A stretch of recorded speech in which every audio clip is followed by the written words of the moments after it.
کہ قیامت تک جو کچھ ہونے والا ہے یا قبر کے تعلق سے یا میدان محشر یا جنت دوزخ جن چیزوں کی بھی خبر دی ہے اس کو تہ دل سے انسان قبول کر لے، کیونکہ وما ينطق عن الهوى ان هو الا وحی یوحی، رسول رحمت اس وقت تک کچھ نہیں کہتے جب تک کہ رب کا حکم نہ ہو جائے۔ کس طریقے سے آپ کی تصدیق کی جائے؟ حذیفہ ابن یمان رضی اللہ تعالیٰ عنہ کیسی تائید کرتے ہیں، کس طریقے سے یقین کرتے ہیں نبی رحمت صلی اللہ علیہ وسلم کی قبر پر۔ ایک مرتبہ رسول اللہ صلی اللہ علیہ وسلم نے ایک سواری خریدی اور کہا بھئی سواری میرے گھر تک پہنچا دو، وہاں آؤ اس سواری کی قیمت دے دیتا ہوں۔ رسول رحمت صلی اللہ علیہ وسلم آگے چل رہے تھے، سواری بیچنے والا سواری کی رسی پکڑ کر پیچھے پیچھے چل رہا تھا۔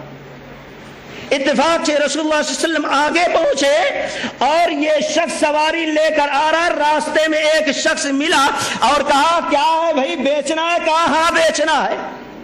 کہا کتنے کی؟ کہا اتنے کی۔ نبی رحمت صلی اللہ علیہ وسلم سے 300 درہم میں بیچا تھا تو 350 درہم بتا دی۔ اب وہ شخص کہا ٹھیک ہے میں لیتا ہوں، اب وہیں اس کو دینے کے لیے تیار۔ تو رسول اللہ صلی اللہ علیہ وسلم نے فرمایا دیکھو میں ان کو سواری دے دے رہا ہوں۔ آپ صلی اللہ علیہ وسلم نے فرمایا ان کو کیسے دے رہے ہو؟ میرے ہاتھ سے بیچ دیے ہو اور تم سواری میرے گھر تک پہنچانے آ رہے ہو، قیمت لینے آ رہے ہو۔ اب اس کی نیت خراب ہو گئی، کہا نہیں میں بیچا ہی نہیں تھا آپ کے ہاتھ پہ۔ اللہ کے نبی نے کہا بیچے تھے تم؟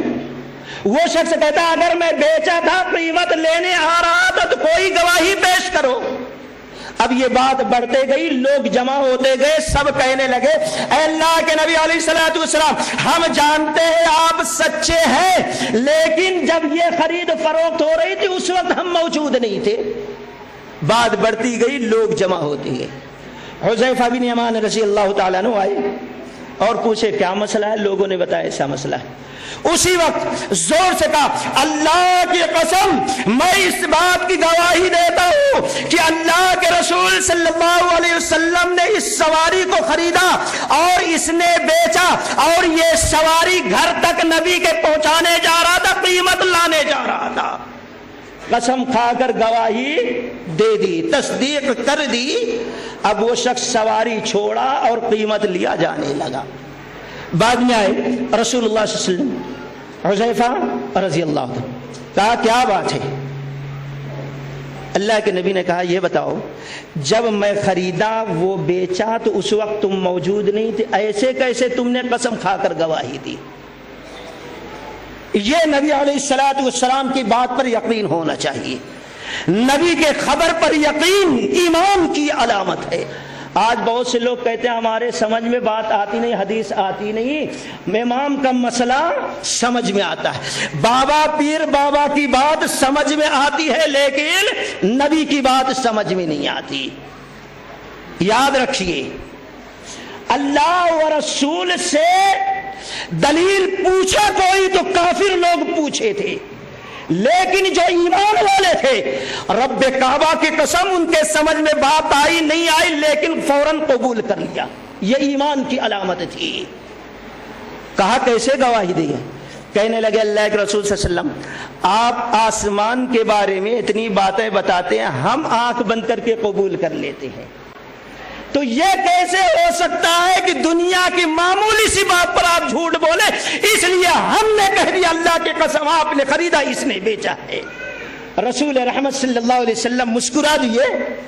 رب کو یہ ادا بڑی پسند آئی کہ نبی کے بات پر ایمان لانے والا کیسا ہوتا ہے۔ اللہ کی قسم تھوڑا وقت گزرا تھا، رب نے اسی وقت جبریل امی کو بھیجا نبی رحمت کے پاس، اور رسول اللہ صلی اللہ علیہ وسلم نے فرمایا اے حذیفہ جب تم نے میری بات کی تصدیق اس طریقے سے کی رب خوش ہو گیا اور خوش ہو کر جبریل امی کو بھیجا اور تم کو یہ فضیلت دی کہ جب تک تم زندہ رہو گے تمہاری اکیلے کی گواہی 2 مومن مردوں کے برابر گواہی مانی جائے گی۔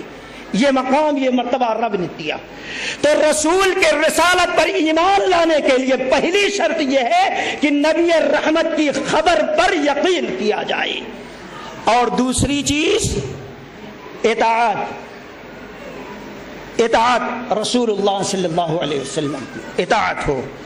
الا لہ الخلق والامر، خالق اللہ، حکم دینے والا اللہ تعالی، اللہ تبارک و تعالی خالق، حکم دینے والا اللہ تعالی، اور پھر اللہ تبارک و تعالی یہ حکم دے رہا ہے وَمَن يُطِعِ الرَّسُولَ فَقَدْ أَطَاعَ اللَّهَ، جس نے رسول کی اطاعت کی اس نے اللہ کی اطاعت کر لی. کیا فضیلت ہے ایسے لوگوں کے بارے میں.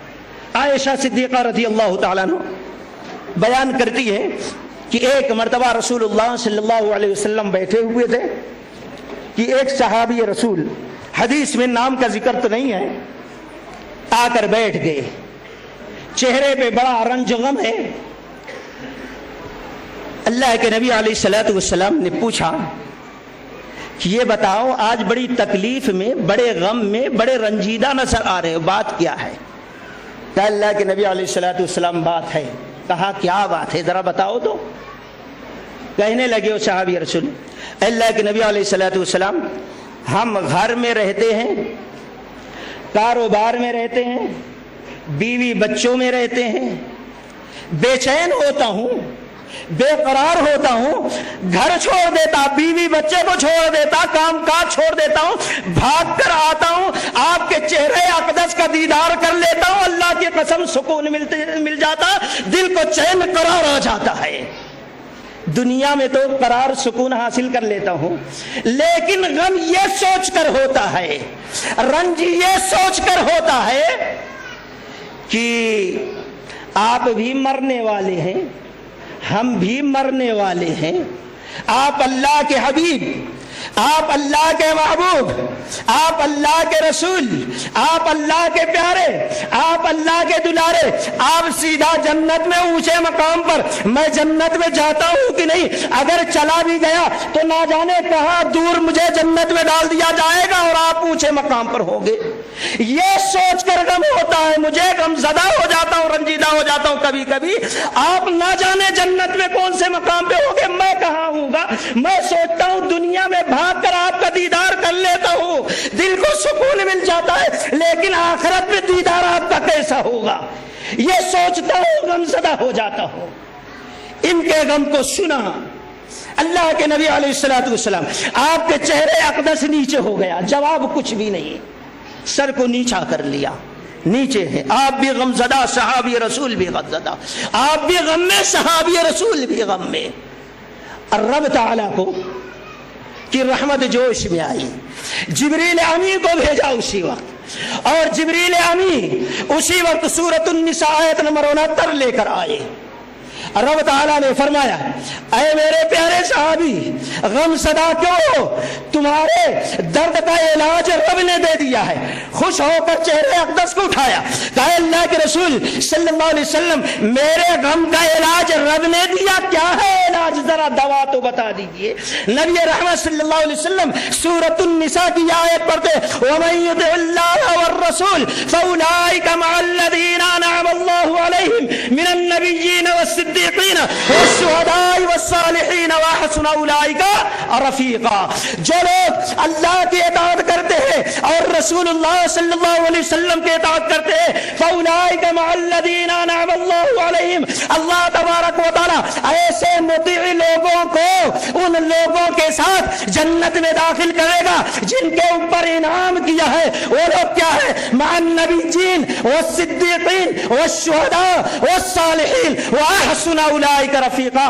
نبی ہوں گے، شہداء ہوں گے، صدیق ہوں گے، صالحین ہوں گے، ایسے نیک لوگوں کے ساتھ مطیع رسولوں کو جنت میں داخل کر دیا جائے گا. دوسری شرط نبی کے رسالت پر ایمان لانے کی اطاعت ہے، اور تیسری شرط ہے رسول اللہ صلی اللہ علیہ وسلم جو دے لے لو، جس سے روکے رک جاؤ.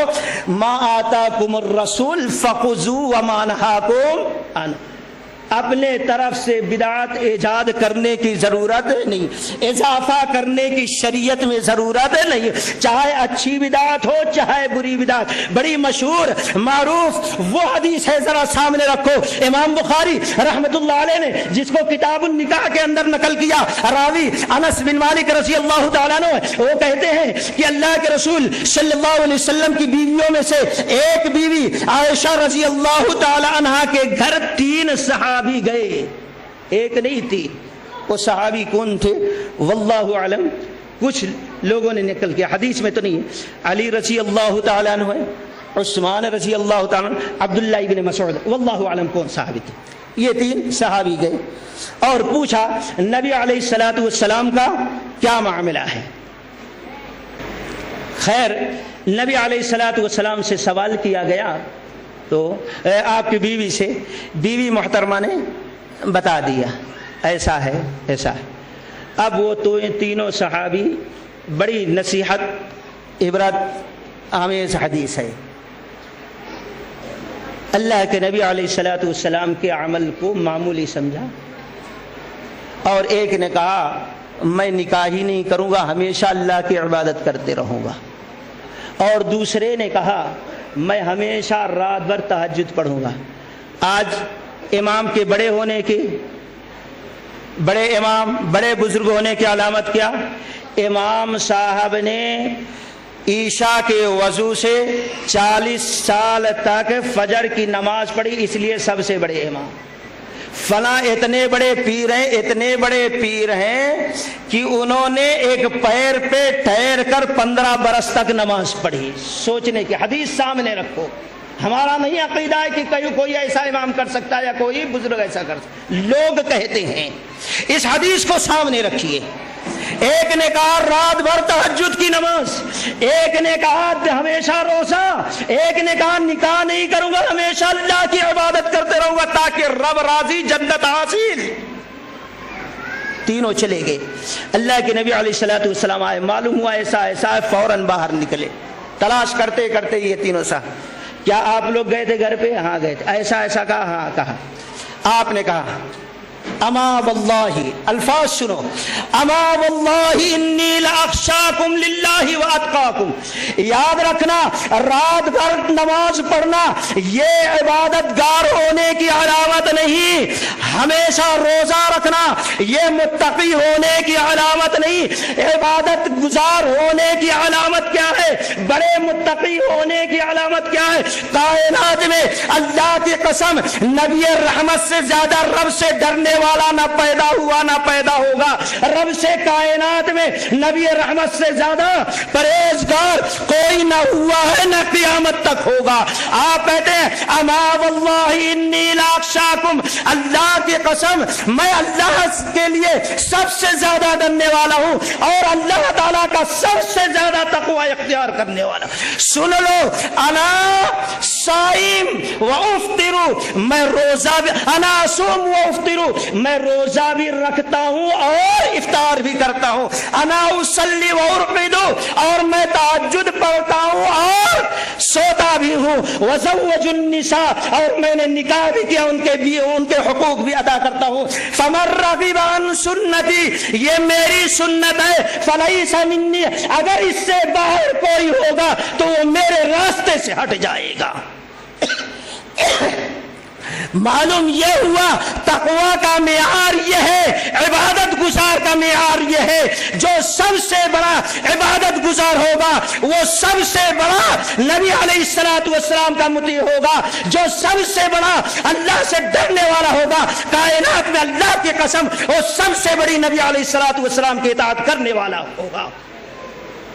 آج بہت سے لوگ کہتے ہیں بھائی ہر مسئلہ کا شریعت میں نبی علیہ الصلوۃ والسلام کی حدیث میں جواب ہے کیا؟ بہت سارے ایسے مت، میں پوچھتا ہوں ایسے بھائی اس وقت سب سے زیادہ یوز کی جانے والی چیز کیا ہے؟ سب سے زیادہ، چلو موبائل لے لو، موبائل کا مسئلہ آیا، کال کریں یا مس کال کریں، ایسے وقت میں ہم یہ کہتے ہیں مس کال کرنا جائز مکروہ یا مکروہ نہیں؟ تو ایسے وقت میں رسول اللہ صلی اللہ علیہ وسلم کی وہ حدیث کہ آپ نے فرمایا قسم ہے اس ذات کی تم میں سے کوئی شخص اس وقت تک مومن نہیں ہو سکتا جب تک کہ اپنے لیے جو پسند نہ کرے، اپنے لیے پسند کرتا ہے وہی اپنے مومن بھائی کے لیے پسند نہ کرے۔ اب ہم میں سے کوئی شخص یہ نہیں پسند کرتا ہم کو کوئی مسکال کرے، ظاہر بات ہے جب ہم اپنے لیے پسند نہیں کرتے تو دوسروں کے لیے پسند، شریعت میں اس کا جواب ہے۔ اور یہ نبی رحمت کا حکم ہے جب تمہارا بھائی تم کو بلائے تو اس کی مدد کے لیے تم دوڑ پڑو، یہ تمہارے اوپر فرض ہے مسلمان کا۔ اب مسکال مارے تو جواب دینا ہے، کیوں؟ نہ جانے ہمارا بھائی کس پریشانی میں ہے۔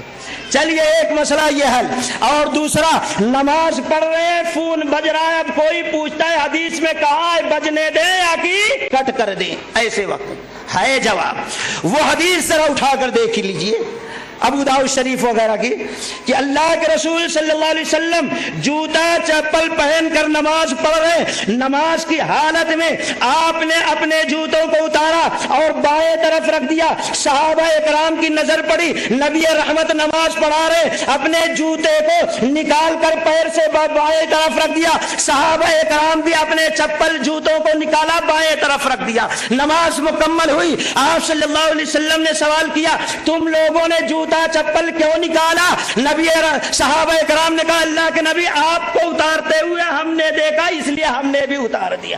ہم کیا نہیں دیکھتے؟ آپ کو جیسا کرتے ہوئے دیکھتے ویسا کرتے۔ آپ نے فرمایا کہ ہم جب نماز پڑھ رہے تو جوتا پہن کر جبریل امی آ کر بتائے کہ آپ کے جوتے میں تکلیف دہ چیزیں نکال دیجئے، اس لیے ہم نے نکال دیا۔